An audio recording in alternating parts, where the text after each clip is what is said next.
성경 일독을 위해서 오늘 우리 함께 읽어나갈 하나님 말씀은 호세아 1장부터 3장까지 말씀입니다. 이 호세아는 북이스라엘에서 활동했던 선지자로 그가 사역할 당시는 여로보암 2세가 통치하고 있었습니다. 가장 정치적으로나 물질적으로 번영했던 시대가 바로 여로보암 2세의 시대입니다. 그러나 그들은 물질적으로나 정치적으로나 군사적으로는 번영했지만 영적으로는 타락한 길을 걸어가고 있었습니다. 성경을 통해 우리가 알 수 있는 것은 물질적인 풍요가 하나님이 주시는 복으로 연결되지 못할 때가 종종 그리고 많이 있었다는 것입니다. 솔로몬도 하나님 앞에 온전한 마음으로 살다가 물질의 풍요 앞에서 그 마음이 무너지게 되었고, 성경 안에서 그리고 사실은 우리도 우리 주변에서 그런 것들을 보기도 합니다. 힘들고 어려울 때에는 겸손한 마음으로 하나님 앞에 엎드리지만 삶의 풍요가 찾아오고 평안함이 찾아오면 그걸 주신 분을 잊게 됩니다. 그냥 이것이 내 것이라고 생각하게 되고 하나님 앞에 겸손함이 교만으로 바뀌어가게 됩니다. 물질 자체가 우리에게 악한 거, 죄가 되는 것이 아니라 그 물질의 풍요함 속에 우리 안에 생기는 교만함이나 하나님 없어도 되겠구나, 자연스럽게 하나님을 잊고 그것에 의지하며 살아갈 때에 영적인 타락이 우리에게 오게 됩니다. 오늘 본문을 우리 호세아서를 묵상해 가면서 하나님 앞에 우리가 풍요로움을 구하지만 하나님 그때 늘 깨어있게 해달라고, 어느 순간에나 깨어있는 믿음을 우리가 구하며 하루하루를 살아가야 할 것입니다. 이 영적으로 어두운 이때에 하나님은 호세아를 부르셔서 감당하기 어려운 명령으로 이 호세아서가 시작됩니다. 2절 말씀, 1장 2절 말씀 함께 읽겠습니다. 주님께서 처음으로 호세아를 시켜 이스라엘 사람들에게 말씀하실 때에 주님께서는 호세아에게 다음과 같이 말씀하셨다. 너는 가서 음란한 여인과 결혼하여 음란한 자식들을 낳아라. 이 나라가 주를 버리고 떠나서 음란하게 살고 있기 때문이다. 참 어려운 말씀입니다.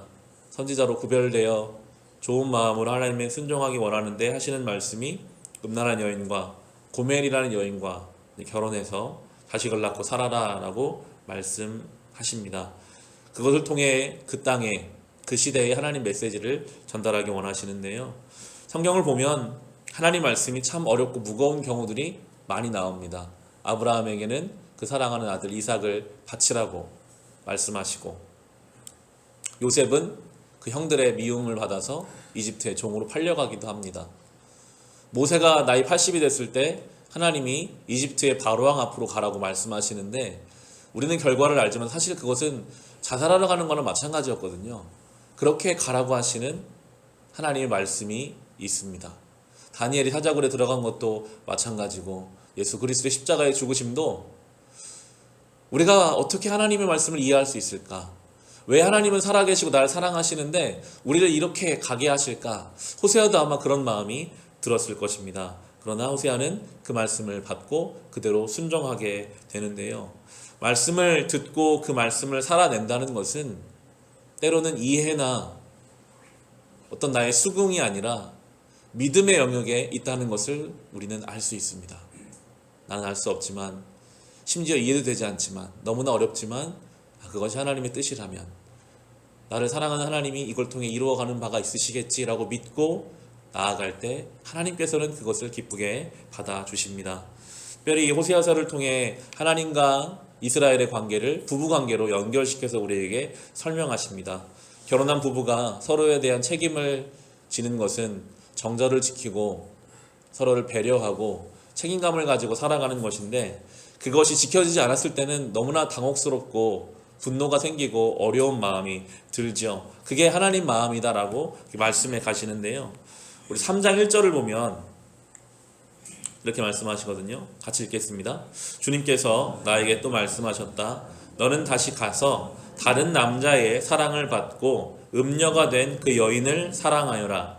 이스라엘 자손이 다른 신들에게로 돌아가서 건포도를 넣은 빵을 좋아하더라도 나 주가 그들을 사랑하는 것처럼 너도 그 여인을 사랑하여라.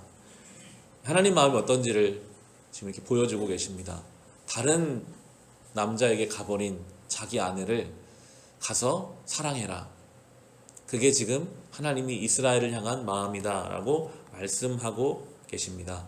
3절에 이렇게 나오거든요. 나는 그 여인에게 말하였다. 당신은 많은 날을 나와 함께 살면서 창녀가 되지도 말고 다른 남자와 관계를 맺지도 말고 나를 기다리시오. 그동안 나도 당신을 기다리겠소. 떠나고 버려야지 맞죠. 그런 여인이라면 다시는 보지 말고 관계를 끊어버리고 그렇게 하는 것이 우리의 생각에는 더 이치에 맞는데 가서 다시 기다립시다. 다시 한번 해봅시다. 나는 당신을 기다리겠습니다. 나는 당신을 그렇게 사랑하겠습니다. 라고 말하라. 이게 하나님 마음이거든요. 우리가 계속 묵상해온 구약의 선지서는 결국에 하나님은 예레미야를 통해서도 에스겔을 통해서도 뭔가 심판과 분노를 말씀하시는 것 같지만 결국엔 돌아오라는 거예요. 하나님 마음이 분노가 아니라 하나님 마음이 그 이스라엘 때문에 너무나 아프고 안타깝고 사랑하는 마음이 있는데 따라오지 않는 그들을 향한 그 아쉬운 마음. 하나님은 분노하시는 것 같으나 그 밑에 있는 사랑을 우리는 알 수 있습니다. 하나님께서 이렇게 말씀하시잖아요. 돌아와라.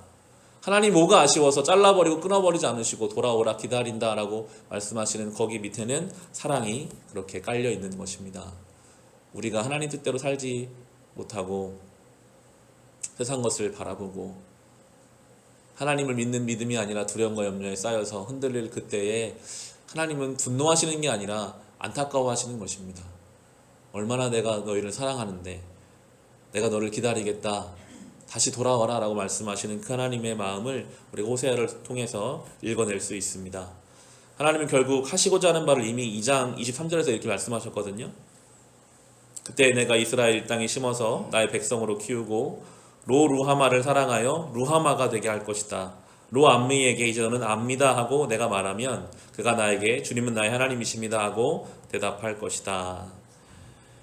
자녀를 셋을 주는데 그 중에 둘 이름이 루하마는 내 백성이 아니다.